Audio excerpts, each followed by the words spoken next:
공정성을 가지고 있는 덕목으로서 이제 정의롭다 이렇게 얘기합니다. 그러니까 공정사회를 얘기할 때 또 나라와 시대의 발전 단계에 따라서 어떤 시대에는 자유를 강조하는 때가 있었고요. 어떤 시대에는 또 평등을 강조하는 때가 있었고, 근데 오늘날 우리 사회 같은 단계에서는 자유, 평등, 그리고 모든 국민들 간의 연대, 이런 것이 좀 더 조화롭게 같이 발전하는 것이 저는 공정사라고 봐서 자유, 평등, 연대가 골고루 실현되는 그런 사회, 이것이 공정사라고 저는 봅니다. 네. 지금 이 공정한 사회를 얘기하면서 또 하나 우리가 좀 더 큰 틀에서 보면은 국가 경쟁력을 논했던 시절도 있고, 삶의 질에 대한 소망들도 있고, 또 선진 사회에 대한 또 과제도 인식이 있습니다. 이러한 문제와 오늘 공정한 사회를 이야기하는 것은 어떤 연관이 있겠습니까? 국가 경쟁력을 위해서 끊임없이 노력해온 가장 대표적인 나라일 겁니다. 그러므로 해서 저희가 지난 몇 년간 봐온 것은 이제 사회의 갈등이 굉장히 커졌다는 거죠. 사회를 이렇게 크게 키워놓고 나니까 그것을 어떻게 분배하느냐 문제로 갈등을 많이 빚습니다. 이 갈등을 해소하려고 그러면 궁극적으로 공정성의 잣대로 사회를 재구성을 해야 되고 거기에 맞춰서 운영해야 된다고 생각이 듭니다. 공정함은 왜 이렇게 갈등을 해소시킬 수 있을까요? 그것은 공정함은 아리스토텔레스가 얘기했듯이 나와 상대방이 다 이익을 본다는, 제가 공정하면 제가 손해보지 않을 겁니다. 저와 거래하는 분도 손해보지 않을 겁니다. 그러면 두 분이 다 합의가 이루어져서 서로가 사이가 좋아질 겁니다. 그래서 이 공정한 사회를 만들면 사회 안정을 이룰 수가 있는데, 우리가 바로 지금 우리가 이 안정된 사회를 만들기 위해서 공정사회로 가고자 하는 것이 아닌가 싶습니다. 네. 공정사회에 대한 정 교수님의 이 현실에 대한 중요성은 어디에 보시는지? 우리가 잘 알고 있는 것처럼 우리 사회에 지금 공공 갈등이 대단히 심각합니다.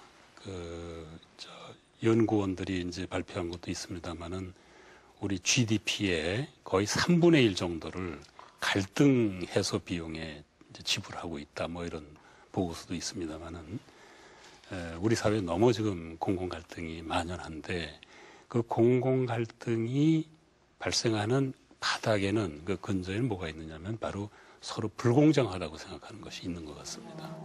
그래서 우리 사회에 이제 이 공정하다라는, 서로 공정하다고 생각을 해서 이제 갈등이 해소돼야 되는데, 그러자면은 공정한 게 뭐냐 하는 것에 대한 기준이 합의가 도출이 돼야 되는 거죠.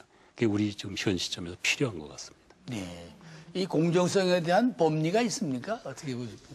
예, 이 공정성에 대한 법리는 우리 동양에서도 옛날 공자께서 노노에 모든 사람들이 전부 다 없는 것을 갖다 서러워하는 것이 아니고 공평하지 않은 것을 서러워한다라고 이렇게 해서 위정자들은 국민들에게 공평한 대우, 공정한 대우를 하는 것을 갖다가 높이 다뤄야 된다라고 가르치셨습니다. 네. 서양에서도 일찍이 아리스토텔레스 이래 공정성이 사회를 갖다가 안정되고 국민을 통합하는 가장 중요한 정치적인 덕목으로 4개의 덕목 중에 하나로 뽑았습니다. 네.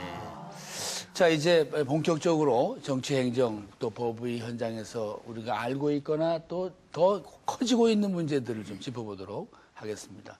먼저 국회로 좀 가야 되겠습니다. 지금 밤 9시니까 뭐 의원들도 이걸 볼 시간인데, 지난번에 그 입법 로비 기습 처리 사건 기억나시지 않습니까? 네, 네. 이거 잘한 겁니까? 어떻게 보시는 겁니까? 아마 입법 로비 기습 처리 사건을 보고 국민들이 상당히 놀라셨을 거예요. 그래서 아마 국민들은 그런 생각까지 하셨을지 모릅니다. 입법 로비를 없애야 되지 않냐. 국회에는 로비가 없어져야 되지 않냐라고 생각하시는 분도 있을 텐데, 그래서는 안 됩니다. 입법 로비는 해야 됩니다. 국민들의 뜻을 표현해서 법이 이루어지는 것이기 때문에 국민들은 법에 대해서 입법하라고 요구를 해야 됩니다. 그것을 정치 후원금을 볼모로 해서 입법 로비를 하면은 안 됩니다. 그렇게 되면 돈의 힘이 법의 힘으로 넘어가기 때문입니다. 그건 민주사회가 아니고 그걸 우리들이 되게 금권 정치의 사회라고 부르는 겁니다. 네. 그래서 그걸 피하기 위해서 정치 후원금을 볼모로 해서 하는 이 정치 로비 자금법은 우리가 피해야 되는 거죠. 네. 오 교수님, 어떤 또 시각에서는 이게 원래 좀 미루어진 법 처리다 그런 얘기도 있는데 어떻게 보셨습니까? 예, 이 지금 정치자금법 개정안은 아직 국회에서 완전히 처리가 안 된 현재 논의 중인 사항인 것으로 알고 있습니다만, 이 정치자금법 개정안이 지금 국회에서 지금 계류 중에 있는 것은 원래 청원 경찰 친목 협의회라고 하는 그 단체에서 그 단체에서 정치 후원금을 내는데 청원 경찰 친목 협의회의 이득을 위해서 정치 후원금을 많이 이렇게 어느 국회의원에게 내면은 소위 말해서 어떤 목적을 가지고 로비하는 걸로 보이기 때문에 이 청원 경찰 모든 각 개인들이 좀 더 쪼개가지고 이것을 갖다가 정치 후원금을 낸 거거든요. 바로 이 소위 그래서 총목회법이라고 하는 그런 식의 법안이 나왔는데 이제 그것을 갖다 지금 개정하자고 하는 그런 이제 지금 개정안이 나왔습니다. 네. 근데 만약 이 개정안이 통과된다면 과거에 그와 같은 식의 청원 경찰로부터 후원을 받은 그 소위 국회의원들이 그 과거에는 처벌을 받게 됐는데 처벌을 받을 수 없는 그런 사안이 되거든요. 그래서 지금 국회에서는 그 해당 국회의원들을 갖다가 면제해주는 그런 법안이 아니냐 이런 식의 비판이 국회 내에서도 그렇고 많은 국민들로부터 지금 비판을 받고 있습니다. 시기적으로 상당히 적절치 않은 그런 법안입니다. 그럼에도 불구하고 이 정치자금법 개정안은 이와 같은 식의 부당한 그런 식의 입법 로비를 막고 많은 국민들이 자기가 선호하고 자기가 좋아하는 그런 정당, 정책 또는 정치를 후원하는 그런 제도로 개선돼야 된다고 봅니다. 네. 그러면 좀 듣기에 따라서는 법리 뒤에 실리가 숨어 있는 것 같기도 하고 말씀이죠. 김 교수님, 이런 거 어찌 보면 본인들 문제는 아주 인사천리로 해결하고 국민들 문제는 불러도 대답도 없고 그런 때도 있다는 또 일각의 비판도 있습니다.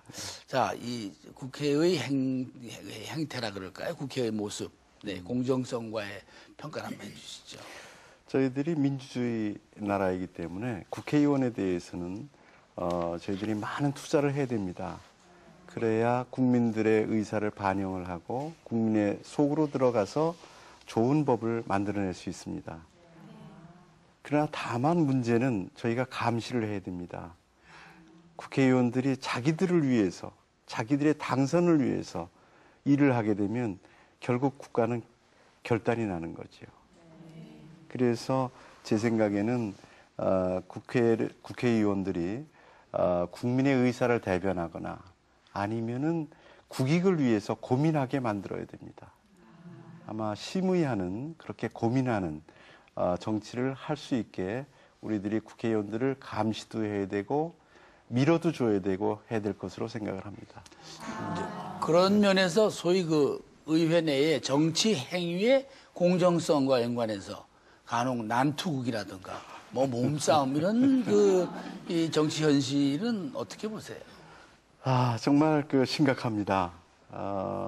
전에 미국에서 Foreign Policy라는 잡지에서 한국의 민주주의를 바로 그렇게 표현했습니다. 한국의 민주주의는 몸으로 부딪히는 스포츠다라고 스포츠다. 그렇게 세계적으로 지금 알려지고 있습니다. 저희가 G20 의장국으로서 전 세계에서 다 기대를 하고 있는데 우리들이 보내는 모습은 부끄러운 모습이 좀 있습니다. 네. 국회의원들은 국회에서 정말 국민의 의사를 따라야 됩니다. 국민들은 지금 누구나 국회의원한테 싸우지 말라고 그럽니다.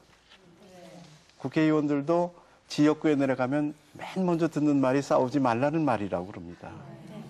그런데 싸우고 있습니다. 국민의 의사를 반영하면 싸우지 말아야 되지요. 만약 서로 싸우려면 그건 국가 이익을 위해서 정말로 의견이 대립될 때 정말